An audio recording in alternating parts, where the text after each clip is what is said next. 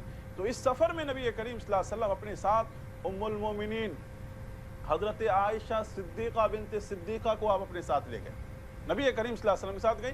تو نبی کریم صلی اللہ علیہ وسلم آپ کمانڈر تھے، آپ کی بہت ساری ذمہ داریاں تھیں، آپ کے بہت سارے مسائل تھے، تو لہذا حضرت عائشہ رضی اللہ عنہا کا اونٹ اور ہودج مکمل طور پہ الگ تھا، اور اس کی ذمہ داری مکمل طور پر کسی صحابی کو آپ نے دے رکھی تھی۔ ہوا یہ کہ حضرت عائشہ رضی اللہ عنہا اتفاق سے، اللہ تبارک و تعالیٰ اس کے اندر کیا حکمت کیا مصلحت اللہ بہتر جانتا ہے، حضرت عائشہ رضی اللہ عنہا جنگ کے اندر واپسی میں آتے وقت پیچھے ہو گئی، بیک ہو گئی، مطلب کسی ضرورت سے گئی تھی، لیکن جب تک ان کا جو اونٹ تھا، جو ہودج تھا، وہ سمجھا کہ شاید ام المومنین اس کے اندر بیٹھی ہوئی ہیں، وہ لے کر کے نکل گئے۔ اور اللہ کے رسول صلی اللہ علیہ وسلم کا معمول تھا کہ آپ جہاں بھی جس جگہ بھی ڈیرا خالی کرتے، جگہ خالی کرتے، تو آخری میں ایک صحابی کو چھوڑ دیتے، دو صحابی کو چھوڑ دیتے کہ وہاں کا معائنہ کر لینا کہ فوج کا، لوگوں کا کوئی سامان اگر چھوٹا ہے تو تم لے کر کے آ جانا۔ اس سفر میں صفوان بن معطل رضی اللہ عنہ کی ذمہ داری تھی۔ اللہ اکبر۔ صفوان بن معطل وہاں کے جگہ کا جائزہ لے رہے تھے، جائزہ لیتے لیتے دیکھ رہے ہیں کہ ایک کنارے میں ایک جگہ پر ام المومنین بیٹھی ہوئی ہیں۔ حضرت صفوان بن معطل کہتے ہیں کہ پردے کی آیت نازل ہونے سے پہلے ایک بار میں نے ام المومنین کو دیکھ رکھا تھا، لہذا میں دیکھ کر کے انا للہ و انا الیہ راجعون پڑھا میں، اور اس کے بعد میں نے اپنا اونٹ ام المومنین کے سامنے پیش کیا، اور ام المومنین سوار ہوئی اور میں ام المومنین کو لے کر کے نکلا۔ اللہ اکبر۔ یہ بات اپنی زبان سے کہتے ہوئے ایسا محسوس ہوتا ہے کہ یہ بات سننے سے پہلے اس دنیا سے ہم فنا ہو جائیں۔ اللہ اکبر۔ ایک نبی کی بیوی، امت کی ماں، ام المومنین، جس کے بارے میں اس منافقین نے، عبداللہ بن ابی السلونی نے صفوان بن معطل کے ساتھ غلط رشتے، غلط تعلقات کی افواہیں پھیلا دی، والعیاذ باللہ، جس بات کو انسان زبان سے کہہ نہیں سکتا ہے، بول نہیں سکتا ہے۔ ذرا تصور کریں، ہماری وہ ماں جس نے ہمیں جنم دیا ہے، کیا اس کے بارے میں کبھی اس طرح کا تصور بھی ہم کر سکتے ہیں؟ وہ تو امت کی ماں ہے، قیامت تک کے انسانوں کی ماں ہے، ام المومنین ہے۔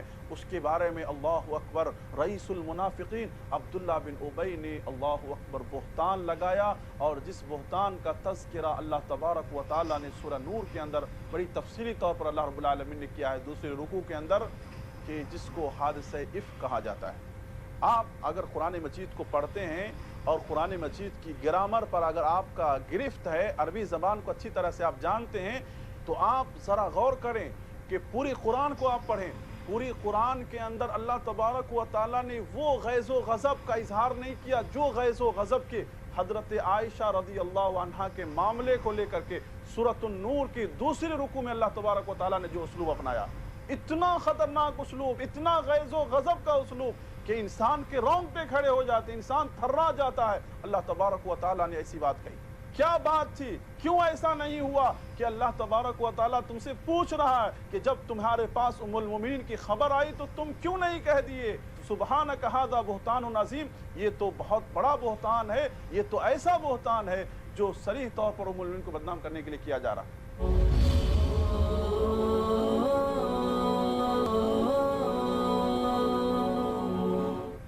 اور دیکھیے یہاں پر حضرت عائشہ رضی اللہ عنہا کے اوپر الزام لگایا گیا، بہتان لگایا گیا، لیکن اللہ تبارک و تعالیٰ نے تقریباً 30 دن کے بعد یہ آیت نازل کی، نازل کر کے اللہ رب العالمین کیا کر رہے ہیں؟ حضرت عائشہ کی برات میں، ان کی شان میں اللہ تبارک و تعالیٰ نے آیت نازل کر کے کہا سبحانک ھذا بہتان عظیم۔ اللہ کی ذات پاک ہے، یہاں پر اللہ کی ذات پاک ہے۔ اہل علم یہاں پر ایک نقطہ بیان کرتے ہیں، ایک بہت اہم بات بیان کرتے ہیں جو میں رک کر آپ کے سامنے بیان کرنا چاہتا ہوں ناظرین کرام، وہ یہ کہ اللہ کی ذات پاک ہے۔ حقیقت میں کہنا تو یہ چاہیے تھا کہ حضرت عائشہ کی ذات پاک ہے، حضرت عائشہ بری ہے ان تمام چیزوں سے۔ مطلب یہ ہے کہ اگر کوئی الزام حضرت عائشہ رضی اللہ عنہا پر لگا رہا ہے تو گویا وہ شخص اللہ کی ذات پر الزام لگا رہا ہے، اللہ تبارک و تعالیٰ کے فیصلے پر الزام لگا رہا ہے، اللہ تبارک و تعالیٰ کی ذات پر تہمت لگا رہا ہے، کیونکہ اللہ تبارک و تعالیٰ کبھی اپنے نبی کے لیے کسی غلط اور فاحشہ عورت کا انتخاب نہیں کر سکتا ہے۔ لہذا آپ قرآن کے اندر دیکھیں اللہ نے کتنے نبیوں کا تذکرہ کیا ہے۔ نبی کی بیوی بعض ایمان نہیں لائی، وہ الگ مسئلہ ہے، لیکن کوئی بد اخلاق اور بد کردار نہیں تھی. وہ کسی بھی نبی کی بیوی، چاہے حضرت نوح کی بیوی ہو، حضرت لوط کی بیوی ہو، حضرت یعنی جو انبیاء کرام ہیں ان کی کسی بیوی کے تعلق سے آپ یہ نہیں دیکھیں گے کہ وہ بد کردار یا کسی طرح کی والعیاذ باللہ ایسی بات زبان سے انسان کو بولنا نہیں چاہیے. یہ اللہ تبارک و تعالیٰ اپنے نبی کے لیے پاک دامن عورت کا انتخاب کرتا ہے، پاک باز عورت کا انتخاب کرتا ہے. تو یہ کیوں نہیں ہوا کہ تم اپنی زبان سے کہتے سبحانک ھذا بہتان عظیم؟ ان منافقوں کی ہمت دیکھیے آپ، ان منافقوں کی جرأت دیکھیے آپ. نبی کی عفت و عصمت سے انہوں نے کیسے کھلواڑ کیا، اور اس کے کھلواڑ میں اور اس کے جھانسے میں بیچارے بہت سارے بھولے بھالے نرم مزاج کے صادق الایمان لوگ بھی اس کے جھانسے میں آ گئے. جیسے کہ 3 صحابی، حسان بن ثابت جو اللہ کے رسول صلی اللہ علیہ وسلم سے اپنی جان سے زیادہ محبت کرنے والے، بیچارے وہ بھی جھانسے میں آ گئے. مصطح بن اساسہ یہ اس کے اندر آ گئے. حمنہ بنت جہش، اللہ کے رسول صلی اللہ علیہ وسلم نے دنیا کے اندر ان تینوں صحابی کو 80 کوڑے لگا کر کے بہتان کے الزام میں اللہ کے رسول صلی اللہ علیہ وسلم 80 کوڑے لگا کر کے پاک کر دیا.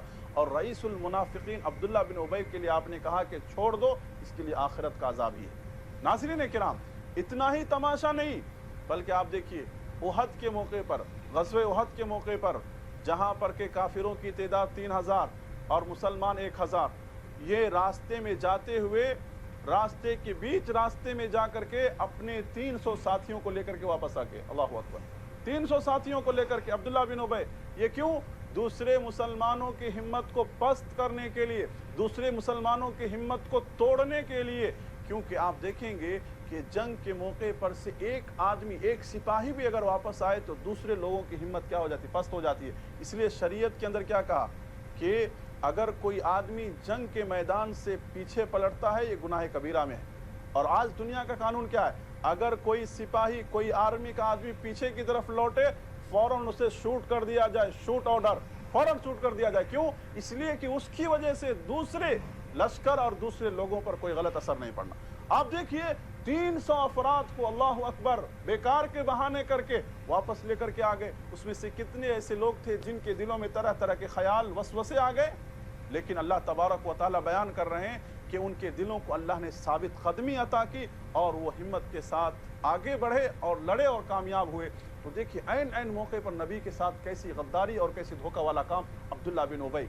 اور مزید آگے بڑھے آپ، غزوہ خندق کے موقع پر آپ دیکھیں جہاں کے 10-12 ہزار کا لشکر مدینے سے باہر مسلمانوں کا محاصرہ کیے ہوئے، اور اندر یہودی دشمن بنو قریظہ، بنو قینقاع کے اور دوسرے افراد، باقاعدہ طور پر یہ لوگ اللہ اکبر مسلمان 2 چکی کے پارٹ بن گئے. اللہ اکبر. اس منظر کو ذرا آپ پڑھیے، سورہ احزاب کی دوسری رکوع میں اللہ تبارک و تعالیٰ نے بیان کیا کہ هُنَالِكَ ابْتُلِيَ الْمُؤْمِنُونَ وَزُلْزِلُوا زِلْزَالًا شَدِيدًا اِذْ يَقُولُ الْمُنَافِقُونَ وَالَّذِينَ فِي قُلُوبِهِم مَرَضٌ. آپ اس پوری رکوع کو پڑھیں کہ اللہ نے اس منظر کو بیان کیا کہ مسلمان اس وقت کیسے دشمنوں کے نرغے میں آ گئے تھے، اور دونوں طرف سے دشمن، اس بیچ میں یہ منافقین ہاتھ اٹھا دیے، خود بھی شریک نہیں ہو رہے ہیں اور دوسروں کو بھی شریک ہونے نہیں دے رہے. قرآن مجید نے بیان کیا، وہ کیا کہہ رہے ہیں اپنے ساتھیوں سے، اپنے دوستوں سے، چلو واپس ہوتے ہیں، تمہارا گھر خطرے میں، تمہارے لوگ خطرے میں، چلو ہم واپس چلتے ہیں. لہذا قرآن مجید نے بیان کیا کہ وَإِذْ قَالَتْ طَائِفَةٌ مِّنْهُمْ يَا أَهْلَ يَثْرِبَ لَا مُقَامَ لَكُمْ فَارْجِعُوا وَيَسْتَأْذِنُ فَرِيقٌ مِّنْهُمُ النَّبِيَّ يَقُولُونَ إِنَّا بُيُوتَنَا عَوْرَةٌ وَمَا هِيَ بِعَوْرَةٍ إِن يُرِيدُونَ إِلَّا فِرَارًا. اللہ تبارک و تعالیٰ بیان کر رہے ہیں کہ یہ منافقین اللہ اکبر دوسرے لوگوں کی ہمت کو پست کرنے کے لیے کیا کریں، چلو ہمارا گھر خطرے میں. قرآن کہہ رہا ایسی کوئی بات نہیں تھی، حالانکہ ایسی کوئی بات نہیں تھی، لیکن انہوں نے مسلمانوں کی ہمت کو پست کرنے کے لیے اس طرح کا رول ادا کیا. تو قدم قدم پر دیکھیں گے یہ منافقانہ کردار، اللہ اکبر، مسلمانوں کو ڈنک مارنے، مسلمانوں کو نقصان پہنچانے کی کوشش کی. ناظرین کرام، ایسے بے شمار واقعات ہیں. آپ دیکھیے کہ نبی کریم صلی اللہ علیہ وسلم کی زندگی جب تک تھی، آپ کی قیادت جب تک تھی، تو منافقوں کا کچھ بس نہیں چل سکا.